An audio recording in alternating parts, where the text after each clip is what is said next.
Welcome to this explainer. When we look back, history is mostly a ledger of how we've been measured, how we've been recorded, and ultimately how our actions are judged.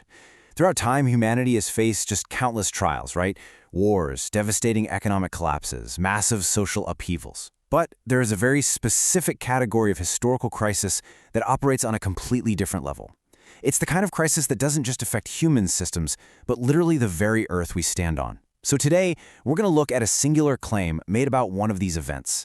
A claim that is so incredibly bold and so absolute that it absolutely demands our complete undivided attention. Now, I want you to really think about that for a second. If you had to flip through the history books and identify the single defining ecological crisis in America, what comes to mind? Our history is just crowded with them, right? We've got floods, deep freezes, devastating droughts, wildfires. It is this long documented timeline of humanity basically battling the elements. But to crown one single event as the defining moment, well, that requires an incredible burden of proof. We're about to analyze a source text that doesn't shy away from making that exact monumental determination. Let's just dive right into this. Our entire source text for today's explainer is just 11 words. That's it. The Dust Bowl, the biggest ecological crisis in U.S. history. I want you to just appreciate the sheer magnitude of that sentence. It honestly reads like the tagline of a massive Hollywood blockbuster, carrying this immense cinematic weight. There is absolutely no hesitation in this statement. The author has effectively planted a flag in the ground of history and made a definitive, uncompromising declaration. Because this statement is so absolute, we can't just, nod our heads and move on. We need to surgically dissect it. When a historical source makes a claim of this sheer magnitude, well, every single word has been chosen for a very specific reason. We need to break this sentence apart, look at those structural, load-bearing words, and truly grasp the gravity of what is actually being argued here. So we're going to deconstruct this claim piece by piece to understand exactly what it takes to own a title like this. Let's start right in the middle of the claim, the biggest. I'll just pause for a second to let the absolute nature of that phrasing really sink in. In historical analysis, academics usually love to hedge their bets, right? They love nuance and endless debate. But saying the biggest leaves literally zero room for debate. It doesn't say a large crisis or a highly significant event. It claims the absolute, ultimate superlative. And this brilliantly illustrates the difference between an absolute ranking and a relative ranking. If our source had just said one of the biggest, well, that would be a very safe, totally defensible statement. It would comfortably share the podium with a bunch of other events. But by claiming the biggest, it makes an absolute ranking. It violently pushes every other environmental hardship, every single other drought, and every other agricultural failure in the history of the country down to second place or lower. The source completely refuses to compromise here. So I really have to ask, what does it actually take to earn that label? Think about the strict criteria required for such a definitive ranking in history. Are we measuring the raw square mileage of land affected? Are we measuring the duration of the event? Or is the biggest measured in the sheer psychological and physical toll it takes on the environment and the people living there? To confidently use that superlative, a historical event essentially has to score off the charts across all of those metrics simultaneously. Let's move on to the next really crucial phrase, ecological crisis. Notice how the source didn't call it an economic crisis, though it surely was one, and it didn't just casually label it a weather event. Ecological and crisis are two words that carry profound, heavy weight when you pair them together. They immediately shift the focus from a human-made political problem to a fundamental breakdown of the natural world itself.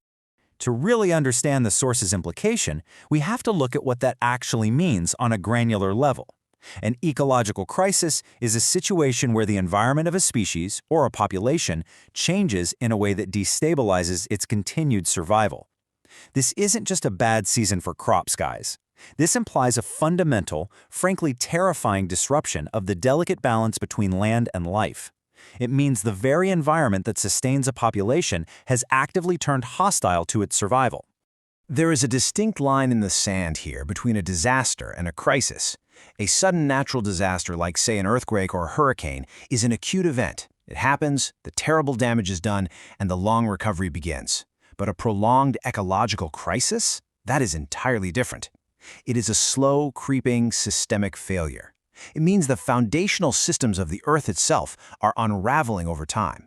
By deliberately choosing the word crisis, our source highlights a deep, ongoing existential threat, rather than just a passing storm. Which finally brings us to the subject itself, the Dust Bowl. Honestly, just hearing those three words evokes a deep, almost visceral historical resonance. Even stripped of all other context, that name carries an inherent heavy atmosphere. It is the specific proper noun that the author has crowned as the ultimate, unrivaled example of this systemic environmental failure. So let's look at the full anatomy of this single statement now. We have our event, the Dust Bowl. We have the scale, the biggest. We have the nature of the event, an ecological crisis. And finally, we have the boundary, U.S. history. Together, these four distinct pillars build an incredibly complete, compelling micro-narrative.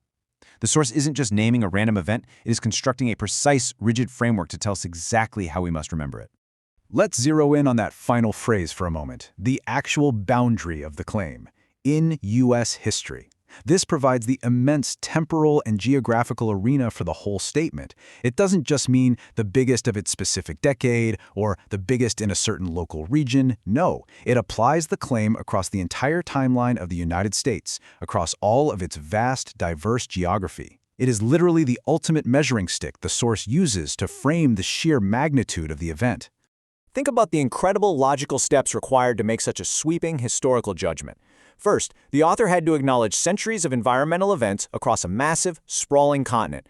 Second, they had to critically evaluate the sheer scale of impact of all those various overlapping events. And finally, step 3, they had to confidently crown this singular peak crisis above all others. This perfectly outlines the massive structural flow of logic that silently, invisibly supports our source text. So we return to the full original quote.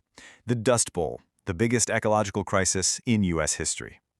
After systematically deconstructing it, like we just did, these 11 words have a much deeper, far more profound meaning now, don't they? We fully understand the uncompromising nature of the biggest. We understand the terrifying systemic failure implied by ecological crisis. And we grasp the massive, sprawling scope of U.S. history. It is no longer just a simple sentence. It is a meticulously crafted historical verdict. Which leaves us with this final, incredibly vital question. If this event was truly the biggest ecological crisis in our history, an event where the environment literally destabilized survival, how fragile is our ecology today? By understanding exactly how history judges the absolute peak of environmental failure, we are basically forced to look in the mirror at our own modern relationship with the land. It really makes you wonder how the ecological crises of tomorrow will be ranked by the historians of the future. Thank you so much for joining me for this explainer, and remember to always keep questioning the history around you.